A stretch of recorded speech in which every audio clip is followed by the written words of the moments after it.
Hey, what's up, everybody? Welcome to Mirrorless Minutes, episode 51. And I am sitting here laughing because, just like the last episode, I had no idea if this one was going to happen. Google transitioning from Google Plus over to doing all your broadcasting live from YouTube just seems to be a little wonky, and I'm still finding my way through it. And instead of putting Mike Banning through all the trouble of getting on tonight, Mike is traveling, so I brought our buddy Mark Miller back and put him through all the headache of me trying to get this set up. So what's up, Mark? How you been? Good, good. How are you? Thanks for having me. Yeah, dude, glad to have you back on. Glad to have you back on. Especially now. Not like it's not cool to have you on all the time, but it's kind of exciting because I know you've got some really cool news that you've got to share. I'll just say that you've got some cool news to share about where your photography is going and what you've been up to. So I'll just let you tell the viewers what you've been up to and what news is exciting in your photography world right now. Cool. Well, yeah. The big news for me was a couple weeks ago, Vanguard tripod bag company brought me on as one of their newest pros, and pretty excited about that. Really awesome company to be partnered up with, and looking forward to what that brings in the future. That's super cool. It's really exciting. I mean, they're a Michigan-based company, which, you know, as a fellow Michigander, you understand the whole Michigan pride thing. You know, we're pretty proud citizens in this state. You know, we love our state and love everything that it has to offer. And to have a camera product manufacturer that is based right here in our state just makes it all the more sweeter. So when you gave a little bit of the intro to what your news is, you said tripod bag manufacturer. So they're not somebody that just makes just tripods or just camera bags. They actually have like a whole line of products. Oh yeah. What's some of the stuff that you've had a chance to check out or are using currently from them? So right now I've got their VO line of tripods. I've got a VO 265 CB. It's a carbon fiber, awesome lightweight tripod. Very well made. One of my favorites for sure. And then I'm using their Alta, or not their Alta, but I'm sorry. I can't think of the name of the bag right now. Of course, because I'm throwing you right on the spot here. Yeah. It's funny when you're given, you know, certain quantities of gear, you know, and it's like, dang, what am I using exactly? And I know the VO line of tripods that you're talking about. I was fortunate enough to get one of those to review prior to heading out to Arizona to shoot with Alex McClure, doing a workshop out there, and that was my first experience using one of their carbon fiber products. Wonderful tripod, light, definitely rugged. To tell you actually how rugged it is, when we were camping the other week, I had it set up behind me. I was sitting in a camping chair around the campfire where everybody's at, and I had the tripod and camera set up. And end of the day, went to stand up, stuck my foot behind me to lift myself up, stepped right on the tripod leg right as I was standing, and the whole tripod leg flexed and just popped right back up. Oh wow. If that was my Me Photo or any of the other aluminum or metal tripod legs, it would have flexed down like that and stayed. No, that's definitely, it's super heavy duty. It's great. I mean, for as lightweight as it is, definitely well built, excellent quality there. So I love it. It's my favorite tripod I've ever had. Not that I've had a ton of them, but definitely the best one I've used to date. And then the bag that I'm using right now is the Adapter 48. Okay, cool. Which is a backpack style. It's awesome. It holds a lot of gear. So if you're going out for a day trip or something like that, you can pack just about everything that you need in there. I know it must be a comfortable bag because when you and I were shooting up at Little Sable Point Lighthouse up in Ludington on the west side of the state, it's like a 2-mile walk back to the lighthouse. And I think I complained the whole walk carrying I was carrying the wrong shoulder, the Think Tank Photo Retrospective 30, a bigger bag. I had it loaded down with a ton of gear. Stupid to do. And you're just walking along, you know, small bag on your back. You had exactly what you needed to shoot with, and it definitely looked like the right bag choice for that day. Great. Very comfortable bag to wear for long periods. I mean, that whole weekend we walked, I think it was 30 some miles. And had that on me the whole time. So it was great for the amount of gear I had with me. It definitely doesn't put a stress on you. It's definitely better than a shoulder bag or something like that. So lots That's of cool. pockets, real padded well. Great bag. Yep. Yeah, it's cool. I was looking through their professionals page, which I'll have a link to in the show notes for people who want to check that out after the show, just to see, some of the people that are using their products aside, from my buddy Mark here. I see, I think Levi Sim is part of their list. And we've got a couple other Michigan photographers as well. Thomas Nicewander, he's part of their pro program. And,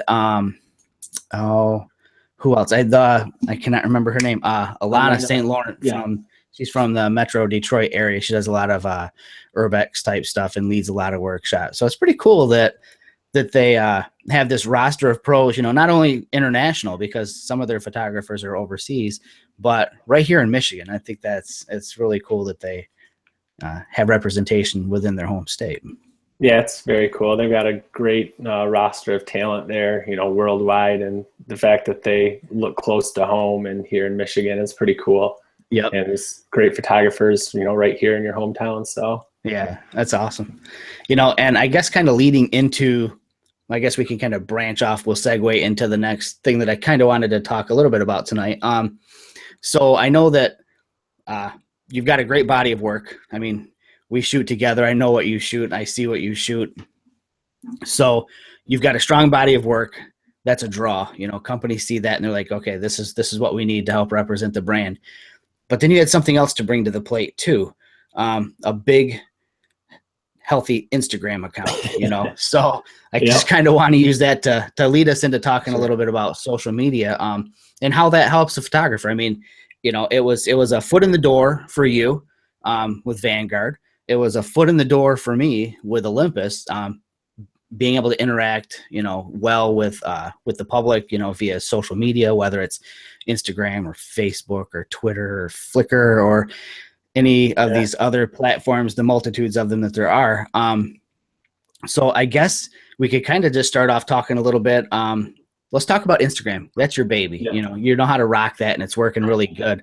And I guess a way to talk about it might be, let's talk about it in a way that somebody who's new might not understand. Like we could start off talking about hashtags. It's one of those things that people think they know what they're doing with hashtags, and it's fun. They just throw the pound sign there, and then they just put a big old hashtag there. Yeah. So let's talk a little bit about that. Why don't you talk a little bit about how that works? How to utilize that best.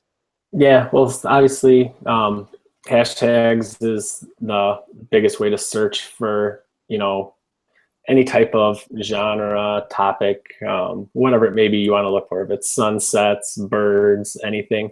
So when you're using your hashtags, you want to make them somewhat general but specific at the same time. So you'll see a lot of people that put in just really random hashtags that give too much information, and then you're not going to find anything that way. So if you want to find sunsets, put sunsets in there. If you're looking for a certain type of camera gear, what type of what people are shooting with, you can use those. Put Get Olympus, anything in there like that. But once you start adding to it, making them too lengthy, sunsets over water, you're going to start narrowing down the pool there. And that's where a lot of people kind of go wrong with it. They try to make them too specific, and then you're going to drown it out a little bit. So yeah, it's almost counterintuitive to how Google would work, so if I'm on Instagram, and I'm probably not going to get too many returned results if I search for beautiful purple sunset over West Michigan farmland. You know what I mean? It's going to be like 0, or I might get like that one dude who thought, hey, I'm going to use this crazy long hashtag. Whereas if I went to Google and did a search for, beautiful purple sunsets over West Michigan farmland, chances are I might find something there because the search algorithm works in a completely different way, and it doesn't depend on another human being adding in that hashtag. So yeah, totally get that. And I guess it was probably a good thing to talk about that in that regard, that their hashtags need to be general, but specific to a genre or topic or what have you, you know. So like you said, sunsets, but you could do search for sunset, purple, Michigan, and might find your stuff that way. You don't necessarily have to have it as one big one long giant yeah. hashtag there. Yep. Spaces, bro. Spaces. For sure.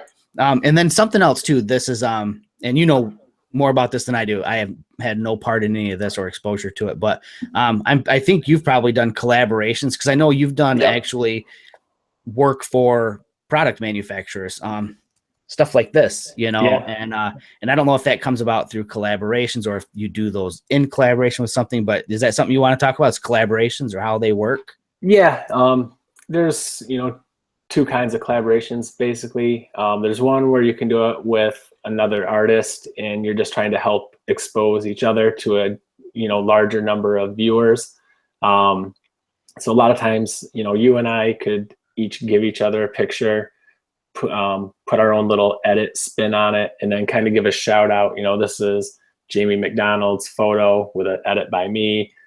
All my viewers will see it, you know, and I can say, hey, go check out his feed, you know, and that's one way. And I've done that. It's a nice way to help interact with other members on Instagram and just kind of broaden your base and bring more viewers to your account as well as theirs. Yep. Then the other collaborations that a lot of people are into now are working with companies. And I've done quite a bit of that over the last year or so. And, you know, what it is a lot of mainly watch companies I've done some work with, Mission Belts. Anybody that's watched Shark Tank knows what those are. Oh, yeah. So I've worked with them and some other companies as well. But basically, yeah, put something out there, use the correct hashtags, watch, men's watch, stuff like that.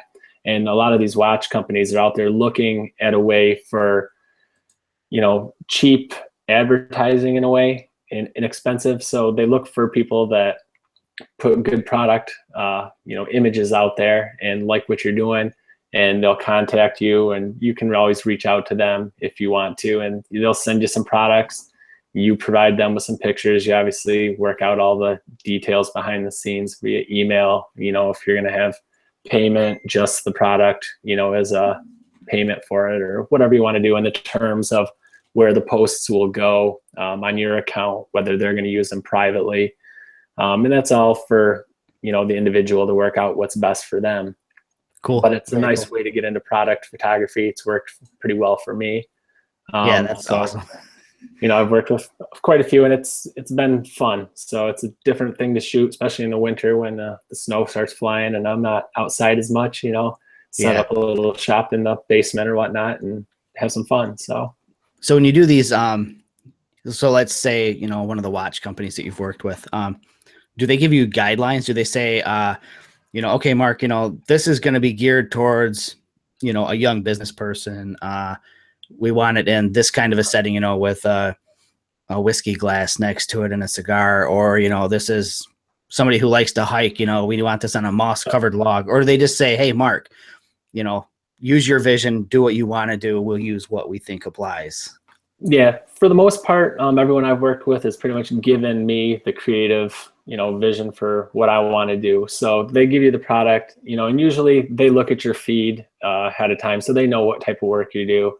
And, you know, they just want you to incorporate their products into what you do. I've worked with a few that have wanted more specific, you know, general product photography shots for use in their own, you know, social media streams, advertising and whatnot. But for the most part, it's pretty much creative. They give it to you and just let you go to town, and you work out how many images you're going to provide to them for, you know, what they give you. And they pick through them, and they may use them all. They may use a couple, but it's pretty cool because you've got the creativity to pretty much run with it. And most of them, and they want that because they don't want every image they get back to look the same, you know, because they're working with several people. So they want to get, you know, and everyone's unique spin on what they can do with it. So that's cool. You know, if you're allowed to use your style, your creative vision for a shoot like that, it's not work. It's just, it's having fun. If you're given, this is the shot list, Mark, these all need to look like this. I want it lit from here and here. That's a job. And it kind of sucks, but to be able to do it the way you've been doing it, I mean, that's the way to do it. That's pretty awesome. Yeah, it's worked out good. And like I said, a lot of times I'll just take, whatever it is with me when I'm out shooting, just normal landscape and see what I can incorporate it into. So, I'll be sitting there on the beach and find something where I was like, I can throw this watch up there or whatever it is and try to put a sunset behind it or whatever it may be. And it's a lot more fun because when you're out just doing your thing and you can incorporate something else into it. So now, do you find yourself when you're out with the family at a park or on the beach or in the boat or what have you, thinking in those terms, like, man, all I have to do is just kind of stick my arm out here and get this shot, and I've got a shot, I mean, yeah, it's pretty funny because that's where my mind is a lot of the times nowadays. I'm sitting there driving in a car and I'm looking way over my shoulder, looking at different things. And it's like, what are you looking at? It's like, nothing, I'm just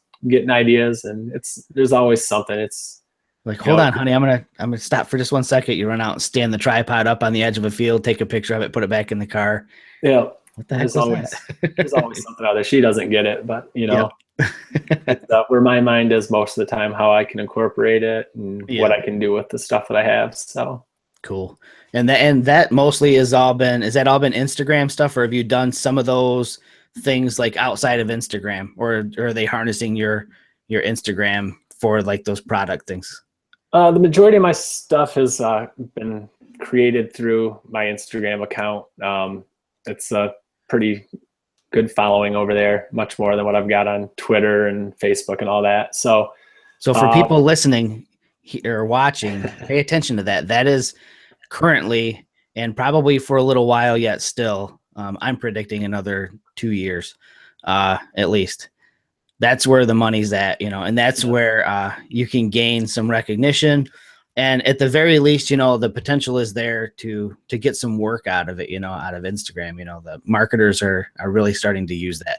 Some marketers, it took longer to catch on. Others have been on it early. And I think the companies you've worked with, you've been doing this for a while. You've been doing this longer than most people probably have been using Instagram, like as a work, interface. Like I said, I think it was last May or June, so a little over a year now since the first time I hooked up with a company. And once you realize you can actually make something off of the work that you're putting out there, it's pretty awesome because it started off as just a hobby and fun thing. I shoot a few years ago, I got on it with an iPhone, and those are my pictures. I'm snapping them around with my iPhone, editing them on smartphone apps, and kind of grew on me, and that's how I started into photography, which some people may or may not know, but kind of a funny way to get into it. And then, from where it is now, it's, unbelievable.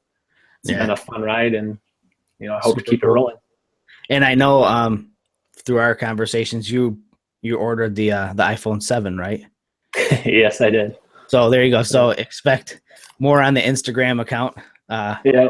That's my main go-to camera right there. It's the new still one you've always got with you. Sometimes you just can't argue with convenience. It's not always easy to open up the bag, drag out a camera, and do all this and that. And by the time we do that, the moment's over. So for me, respect that. As much as I poke fun at people for doing it, I can respect it. No, I honestly won't ever use my phone as a camera. I've always got my Get Olympus gear with me, so it's hard not to pull that out when it's sitting right there next to you in the passenger seat. I can't even honestly tell you the last time I took a picture with my phone, other than something of my kids playing in the house, just random, but that's about it. And it's nothing more than just a quick moment catcher for something I'm never gonna nothing that's ever gonna be serious work. So that's me. Embarrassing pictures of my kids, like last night, my son driving the car for the first time. I wasn't pulling a camera out for that. There was no time. It was just get him with the phone. Right. That's about what I use it for. But I am a tech, junkie, so I always got to have the newest thing, and found a good deal, so I had to get the new phone. I understand the addiction completely. Yeah. So, we're eating up time here.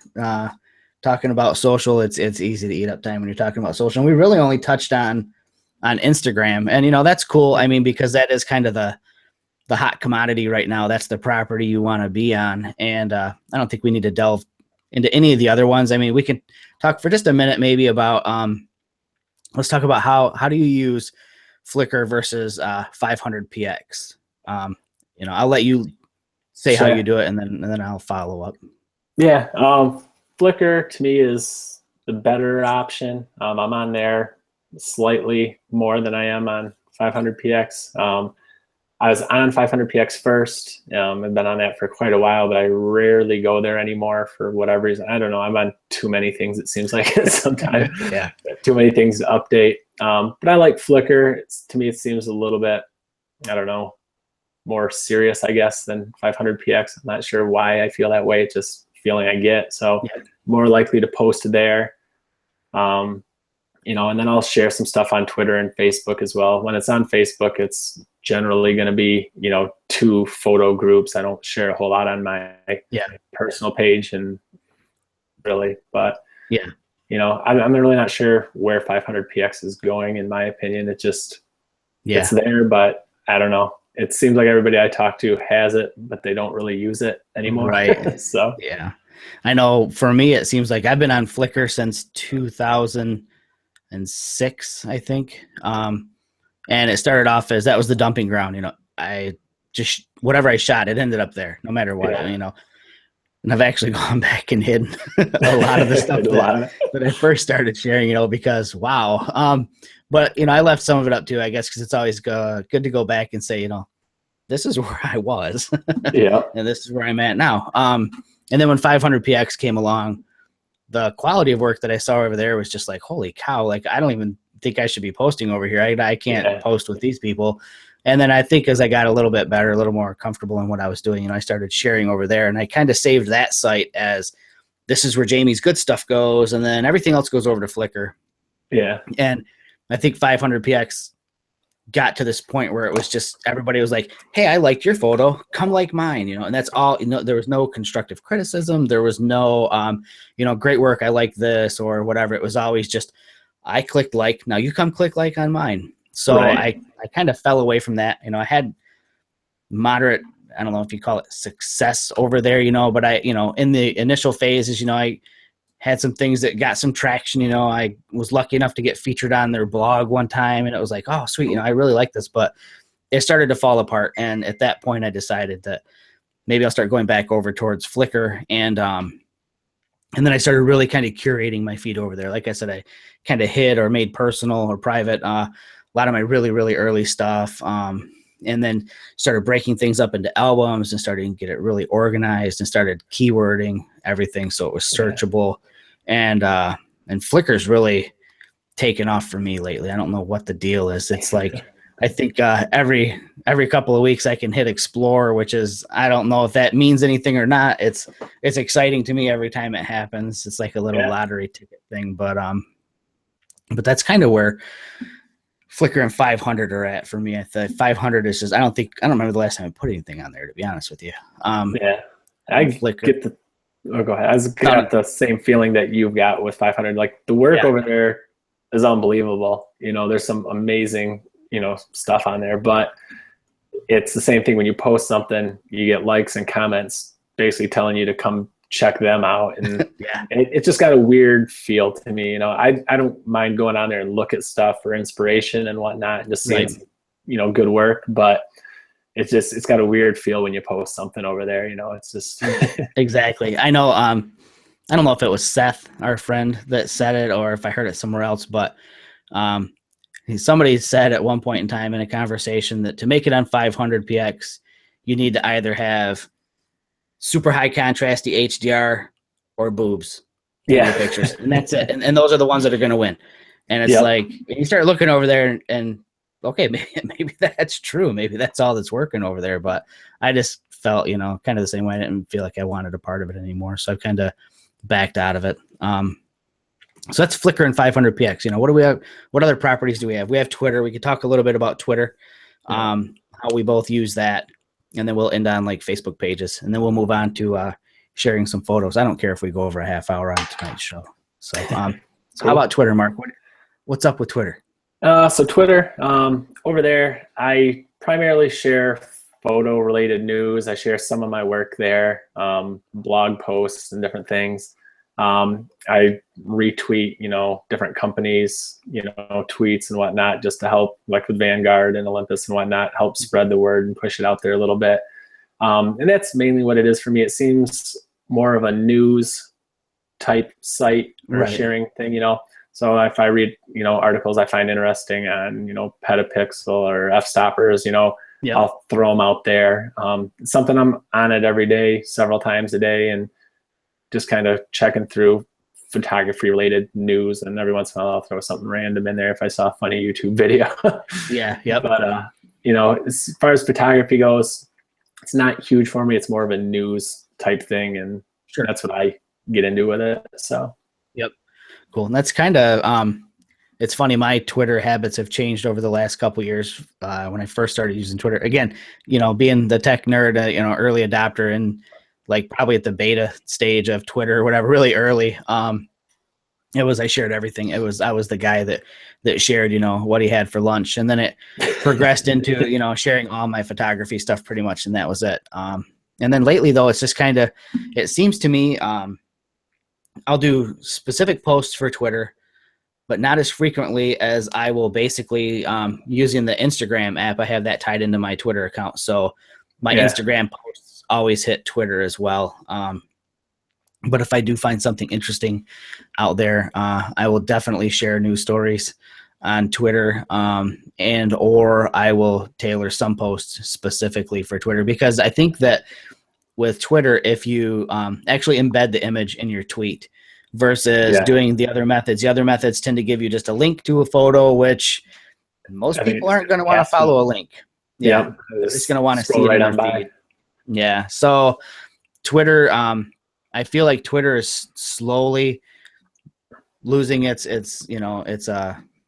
luster, I guess, for me anyways. I don't know if there's any data that supports it or not, but it just feels like it's kind of falling by the wayside thanks to things like Snapchat, which I do not grasp. I am in the 40-something age group, so I am obviously mentally incapable of comprehending how to use Snapchat properly. Yeah, I don't get that either. It's not my thing. I downloaded the app, I think a year ago. Was on it for like a day, and then I was done with it. I'm like, I don't even get this. So I did some snaps, and I snapped and said, "Screw it, I'm done." That's about it. So, and I guess I can use Snapchat as a way to segue into Facebook, because we both run Facebook pages, for our photography as well as our personal Facebook page, because we're one of the 50 billion people on the planet using Facebook. And the reason I'm talking about Snapchat and Facebook is because Facebook now offers the ability to do live streaming and live broadcasting, which is something I've done a little bit of. I've experimented with it with varying success. I think some of the posts that I've done seemed like they resonated pretty well, but I think a lot of it has to do with the time of day and whether or not you're doing something interesting, like sitting on a pier watching a sunset versus sitting in your car stuck in traffic complaining about it.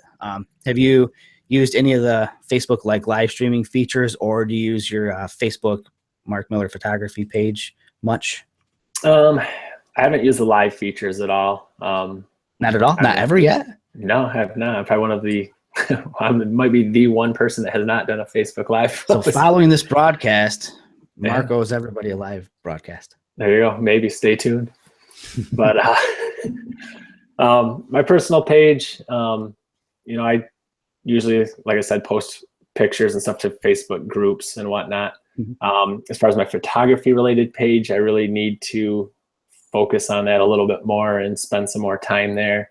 Kind of hit and miss with it. I'll post in there maybe once a month, sometimes longer, sometimes in between that. It's just, I'm really erratic with it and hard to keep up with all the platforms. Yeah, there's a lot going on. And like I said, my thing is Instagram, so I'm on there 98% of the time.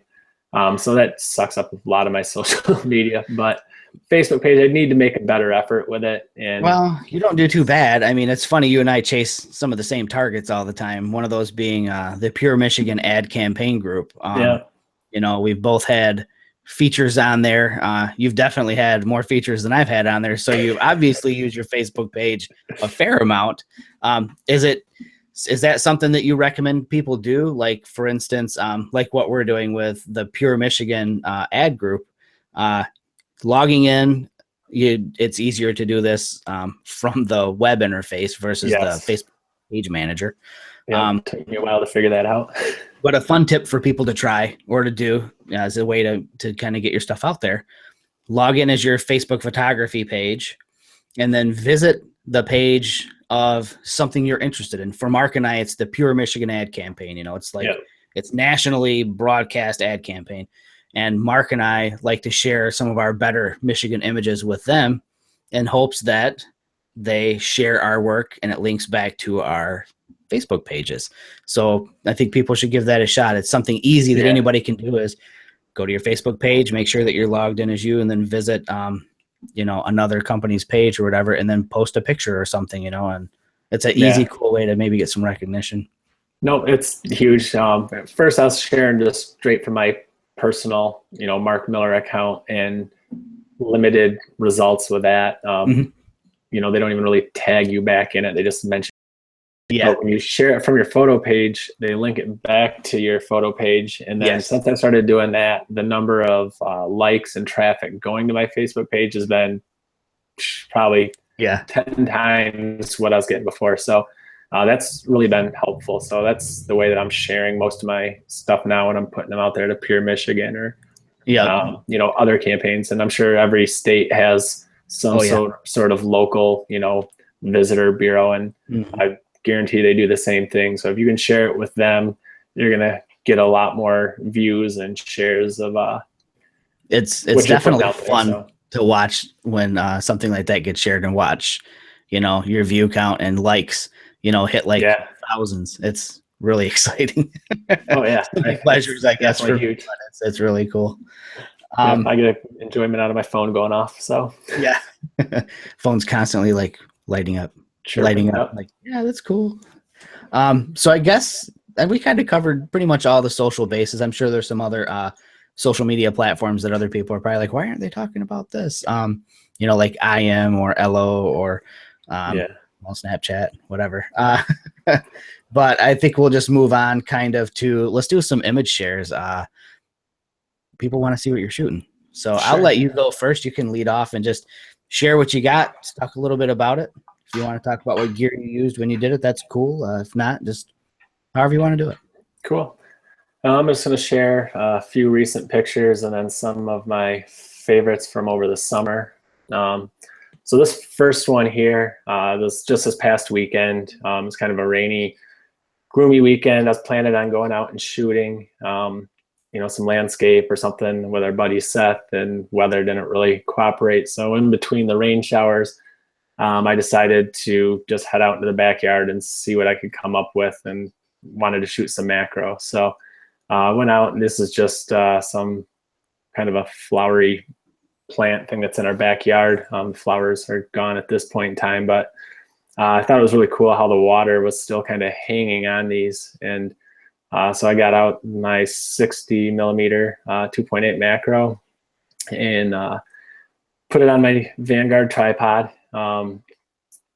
Decided to try the focus stacking that's in the EM1 and several of the other cameras now, just because I had a lot of time and I was right out in my backyard. But this worked out really good. Got a lot of detail in the water drops there and on that plant. And obviously there's quite a bit, out of focus there. It's kind of a messy image, but I liked how it turned out just with the water drips there between the two buds. So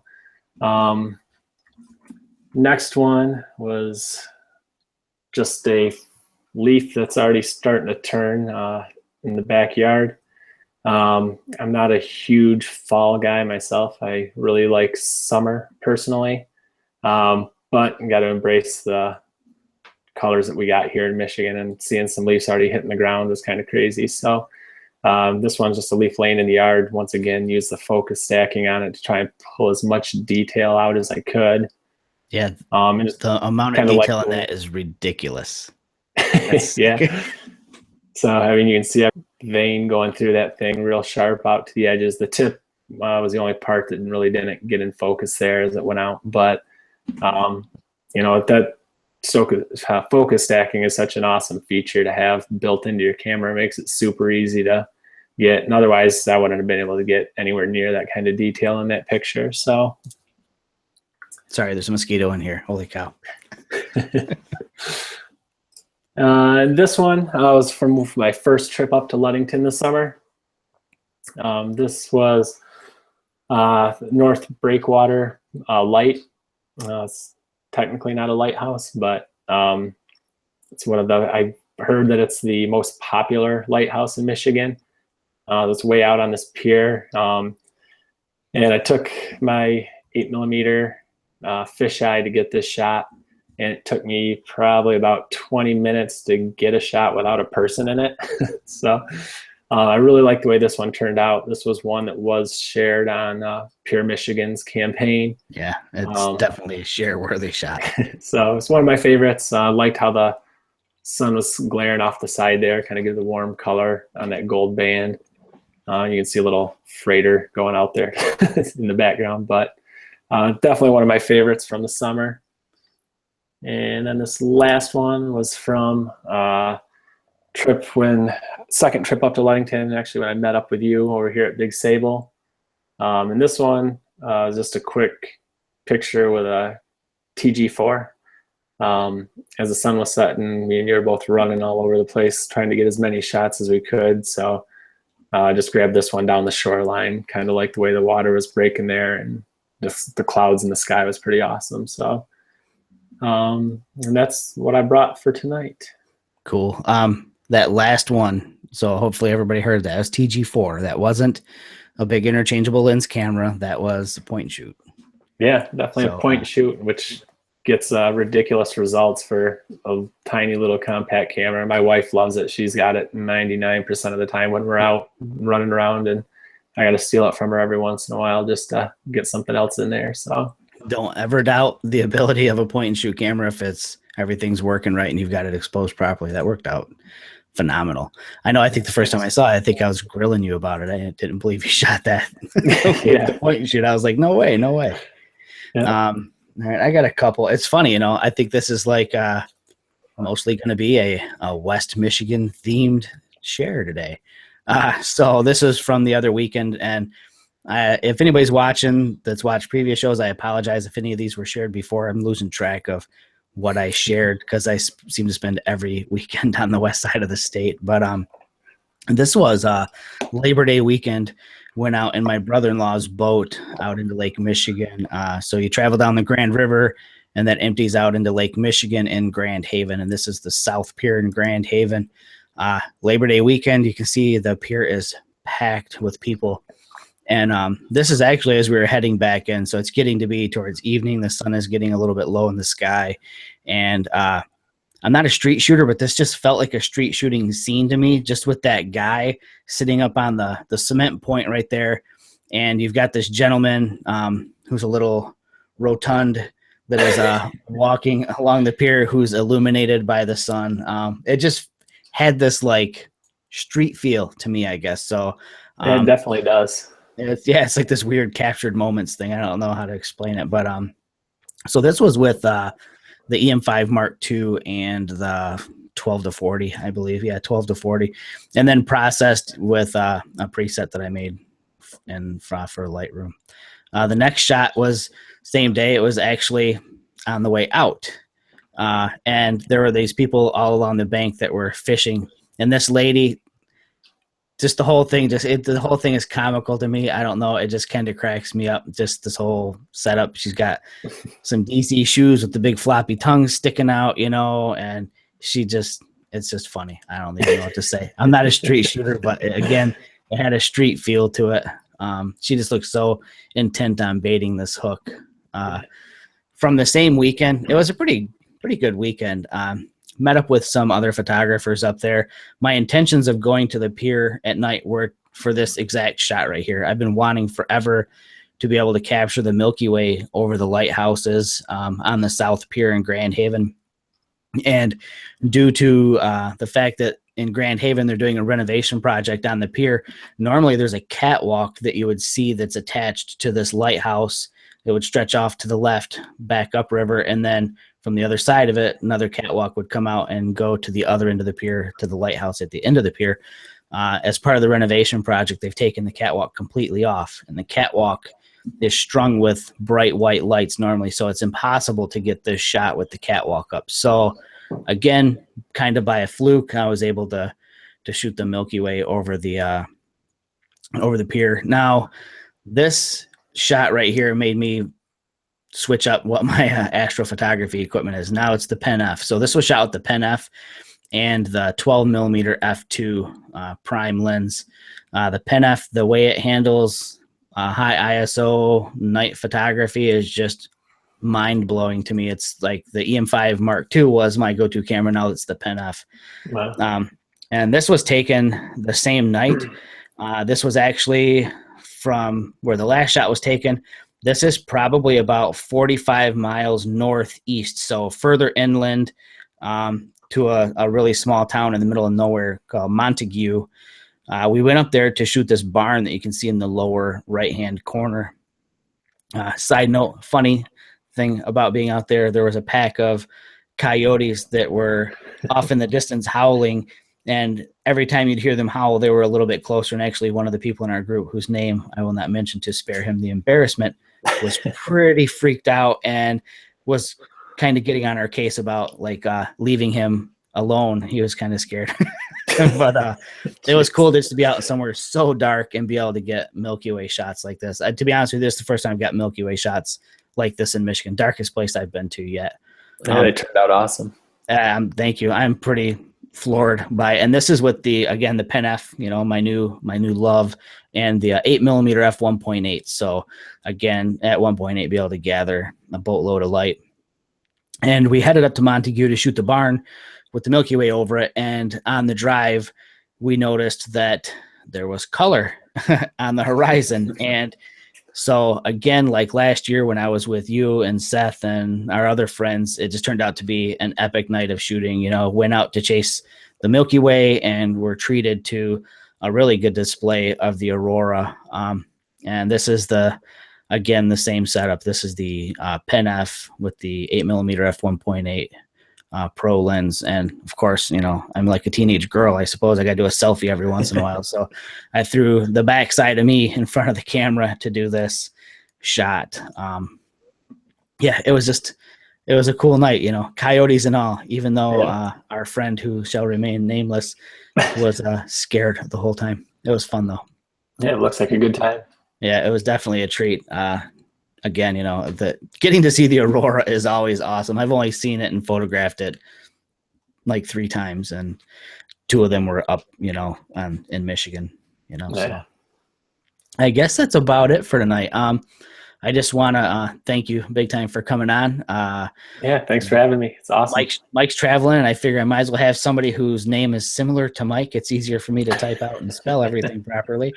And I noticed when you were talking earlier about using like Twitter, and you mentioned like blog posts. So I'll kind of let everybody know that you did a blog post recently about a topic that really I can really relate to, because I've talked about it before, in presentations and stuff. And that's just exploring your own yard, getting out in your backyard. You don't have to go on these grand adventures into the middle of nowhere to get great shots like you just showed us here with your macro work. It's just about training your eye to understand that there's stuff even in your own yard to see. So I'm going to link everybody to your blog post if you're cool with that.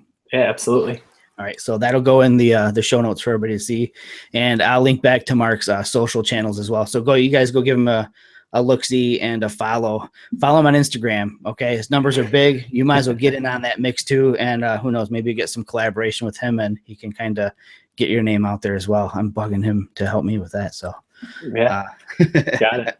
Until the next episode, everybody, thanks for watching Mirrorless Minutes. Don't forget, we are on iTunes, and the link for that will be in the show notes as well. Thanks again, Mark. We need to get out and shoot soon. All right. Thanks, man. All right. Talk to you later. See ya.